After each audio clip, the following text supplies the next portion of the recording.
په ایران کې روان وضعیت تاسو څنګه تشریح کوئ؟ ایران د نظامی نقطې نظر ضعیف نه دی. ایران د نظامی نقطې نظر نه، د ټکنالوژي نقطې نظر نه، د میزایل او د دافع هوا او د طیارو نه ځان خودکفا کړی دی.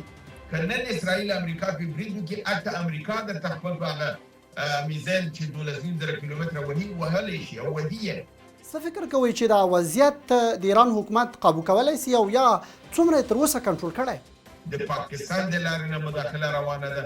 دغه اسلحې توزیع کولو پروګرام ویل کېږي چې آسموني په دغه تېرو شپږو میاشتو کې اسرائیل او د امریکا هیئت اسلام آباد ته چې تللی و، هلته سره لیدلي وو. دی ورته دا پیشنهاد کړی و چې که غواړئ په ایران کې کامیاب شئ نو دننه باید اسلحه توزیع کړو، نفر باید ووژل شي چې تر څه دا وژل کېږي. دا نظریه د آسموني وه چې ورکړې وه.